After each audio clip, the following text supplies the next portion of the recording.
आप सभी को मेरा नमस्कार। मैं हूं ऋषभ प्रसाद। आपकी मंजिल में आप सबका फिर से स्वागत करता हूं। तो आज हम एक ऐसे विषय के बारे में बात करेंगे जो बच्चे के लिए अभी बहुत टेंशन का एक विषय बन गया है। वो विषय ये है कि बड़े क्वेश्चनों को कैसे वो याद करे। लॉन्ग क्वेश्चन जो होते हैं 5 नंबर के, उन्हें कैसे याद करे, क्योंकि अगर उन्हें याद करने जाते हैं तो कम से कम 4 या 5 पेज के आंसर्स होते हैं या 3 पेज के आंसर्स होते हैं। तो इसे याद करना आपके लिए क्या, मेरे लिए भी ये संभव ना होगा। तो आज हम कुछ ऐसे तरीके के बारे में बात करेंगे कि किस तरीके से हम बड़े क्वेश्चनों को कम से कम समय में अच्छी तरीके से याद कर सकते हैं और उन्हें एक अच्छे तरीके से लिख सकते हैं, जैसे कि हमें पूरे मार्क्स आए। मैंने भी अपने बोर्ड एग्जाम में यही चीज किया था और मुझे पूरे मार्क्स आए। तो आज उसी के बारे में हम थोड़ा डिस्कस करेंगे और देखेंगे कि किस तरीके से हमारा ये पूरा जो ढांचा है ये तैयार किया जा सकता है। ठीक है, तो देखते हैं। सबसे बड़े क्वेश्चन के आंसर जो होते हैं आपके लगभग हिस्ट्री में होते हैं। तो हम हिस्ट्री से ही देखते हैं कि किस तरीके से हम इसे लिख सकते हैं। वीडियो के एंड तक आप खुद ही कॉन्फिडेंट हो जाएंगे कि किस तरीके से आंसर को कंस्ट्रक्ट किया जाता है और लिखा जाता है। तो देखते हैं सबसे पहले हिस्ट्री के बारे में। एक क्वेश्चन है आपके जो पहले चैप्टर में हमेशा पूछा जाता है, source to reconstruct the Harappa civilisation.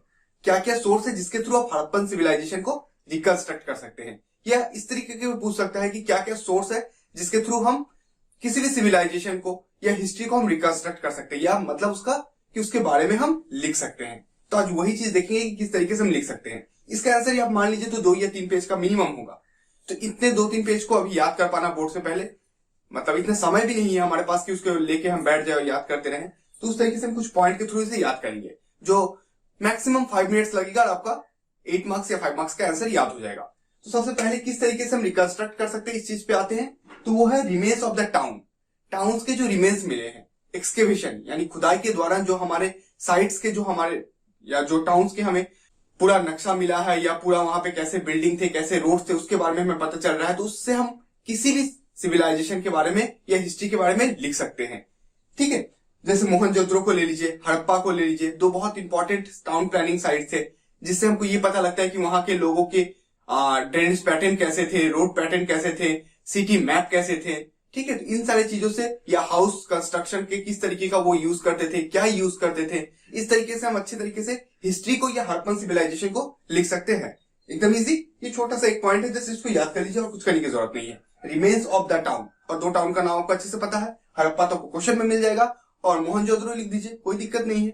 उसके बाद नेक्स्ट जो हम पॉइंट में आते हैं वो है कॉइन। अब आप बोलिएगा कि कॉइन के थ्रू हम हिस्ट्री को कैसे लिख सकते हैं। हाँ, हम लिख सकते हैं। कैसे लिख सकते हैं, क्योंकि कॉइन जो हमें खुदाई के दौरान मिले हैं उससे हमें ये पता चल जाता है कि उस समय के लोग जो थे वो किस मेटल का यूज करते थे।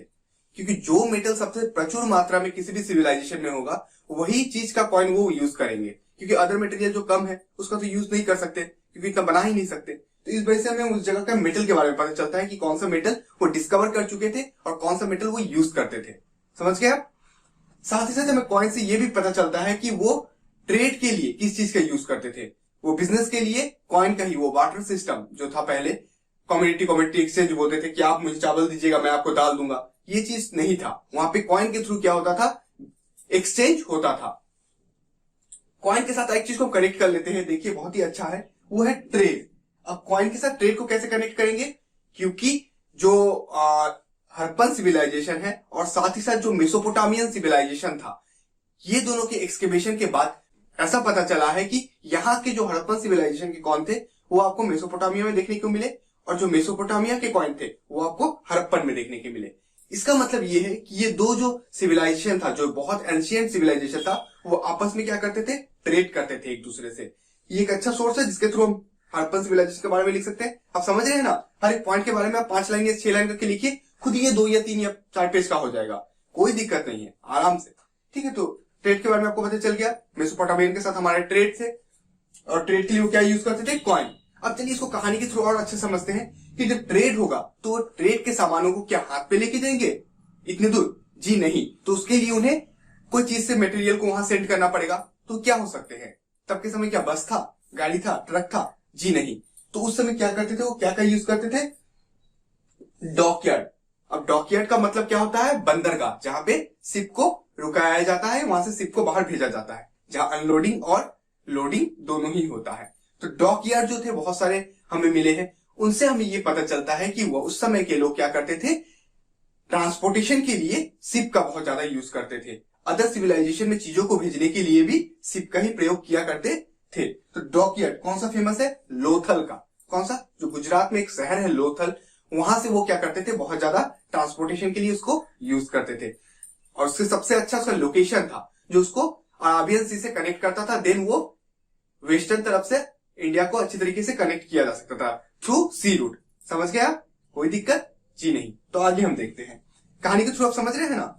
उसके बाद हम देख लेते क्राफ्ट। अब क्राफ्ट में वो कैसे अच्छे थे, जो खुदाई के दौरान हमें बहुत सारे ऐसे बर्तन मिले हैं कि ऐसे मूर्ति मिले हैं जिससे हमें पता चलता है कि वो क्राफ्ट में भी बहुत अच्छे थे। उनके हाथों की कारीगरी बहुत सुंदर थी। एक क्राफ्ट का मैं आपको एग्जांपल दे देता हूं। आपकी किताब में भी एक पिक्चर बना होगा डांसिंग गर्ल का, आपने देखा है? जी हाँ, तो वही डांसिंग गर्ल भी हमको हड़प्पन सिविलाइजेशन से ही मिला। इससे हमें क्या पता चलता है? इससे हमें ये पता चलता है कि वो क्राफ्ट में भी बहुत उच्च दर्जे के थे और बहुत अच्छा क्राफ्ट में अपना चीजों को बना के रखते थे। तो इसमें क्या हो जाएगा, एक डांसिंग गर्ल हो जाएगा। इसे लिख लीजिए क्राफ्ट में,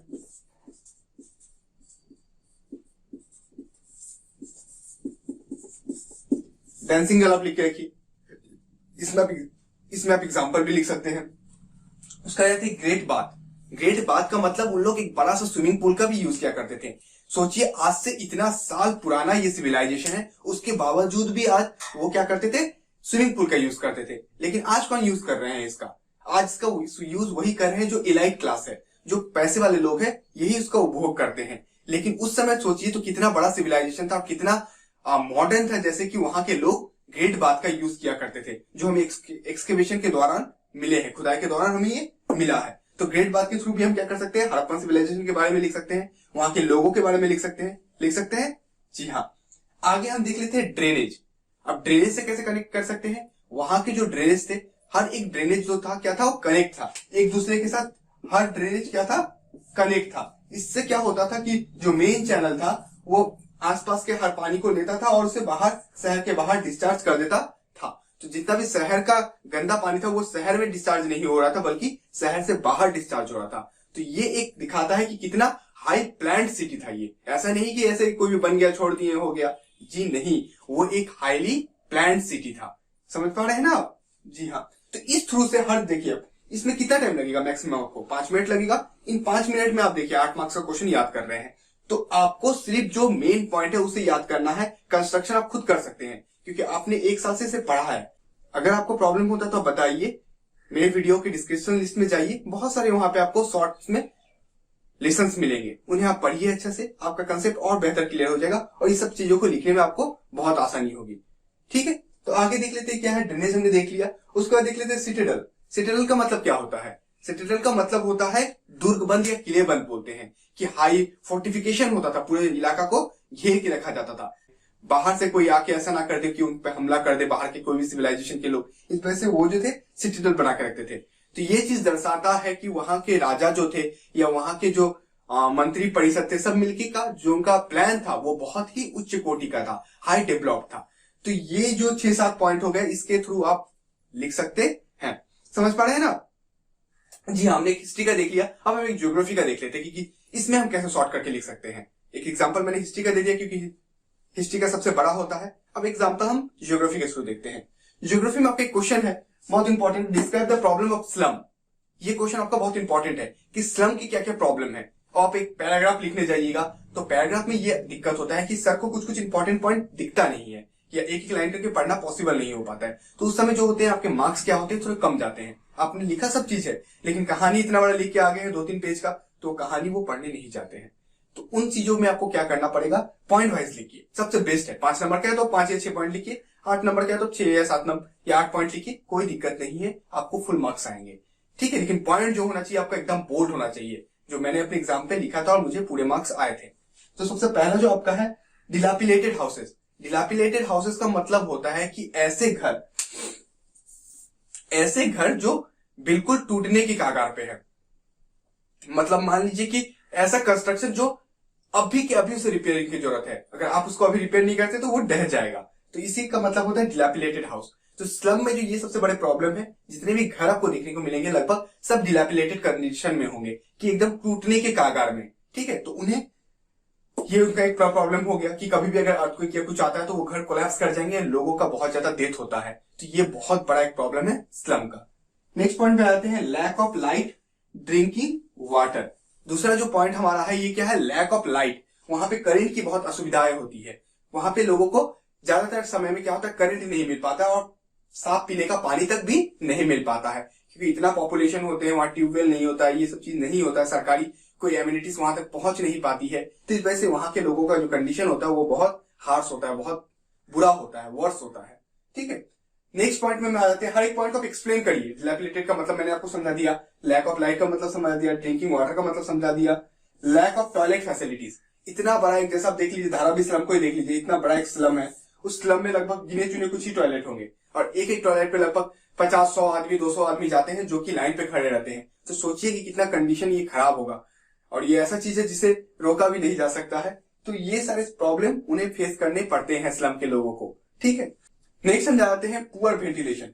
पुअर वेंटिलेशन का मतलब ये है कि हर एक घर के जो छत होते हैं, जो टीने के होते हैं या कोई भी चीज के होते हैं काट के, वो कनेक्ट होते हैं। एक घर से दूसरे घर के बीच में कोई भी स्पेस नहीं होता है, और स्पेस ना होने के कारण वहां पे शुद्ध हवा एंटर तक नहीं कर सकती है। तो उनका वेंटिलेशन बहुत ज्यादा पुअर होता है, अंदर का हवा एकदम कंजेस्टेड होता है, एकदम मतलब ब्रीदिंग के लिए तो मान लीजिए एकदम बहुत ही प्रॉब्लम उसमें क्रिएट कर सकता है लंग्स के लिए हमारा। तो एकदम बिल्कुल भी हमारे सुटेबल नहीं है हमारे लिए। जो हमारा लास्ट पॉइंट आता है, low paid and high risk of work. वहां के लोगों को क्या मिलता है, बहुत कम पैसे में बहुत हाई रिस्क वाला काम करना पड़ता है। या ब्रिज बना रहे हैं या बिल्डिंग बना रहे हैं, कोई उनको उतना अच्छा फैसिलिटीज नहीं दिया गया है, कोई एंकर नहीं दिया गया है जिससे अपने आप को जोड़ के रखे, ऐसा कुछ नहीं रहता है। ओपनली वो काम करते हैं और बहुत लोग वहां से गिर के मरते भी हैं, लेकिन उनका कोई रिकॉर्ड कोई चीज दर्ज नहीं होता है, क्योंकि ये पुअर है। हमारे कंट्री में तो यही है ना कि पुअर लोगों का ही शोषण होता हुआ आ रहा है आजादी से लेकर अब तक। ठीक है, तो ये सारी चीज जो प्रॉब्लम आपको स्लम में देखने को मिल जाएंगे। तो देखा किस तरीके से मैंने 2 एग्जांपल के थ्रू आपको समझाया। जी हाँ, आपको भी इस तरीके से ही सारे क्वेश्चनों के आंसर को अच्छे से याद करना है। हर चैप्टर के मैं ऐसे पॉइंट बाय आंसर्स को अपलोड करता चला जाऊंगा। आपका काम क्या है, बस हमारे चैनल के साथ जुड़े रहिए और इन सारी चीजों का आप लाभ उठाते रहिए, क्योंकि ये मेहनत अगर आप तक पहुंचेगी तो ही मुझे प्रसन्नता होगी, और आपको अगर पूरे मार्क्स आते हैं तो इसमें तो मुझे सबसे बेहतर लगेगा, क्योंकि यही मेरा काम है। आपकी मंजिल आपके साथ है। आपको अगर ये वीडियो पसंद आया हो तो जरूर लाइक करें, सब्सक्राइब करना ना भूलें और बेल आइकन तो जरूर दबाएं, जिससे कि मैं ऐसे अच्छी चीजों को आप तक पहुंचा सकूं। तब तक मुझे सुनने के लिए बहुत बहुत धन्यवाद। स्वस्थ रहिए, मस्त रहिए और मेहनत करते रहिए। आपकी मंजिल आपको जरूर मिलेगी। धन्यवाद।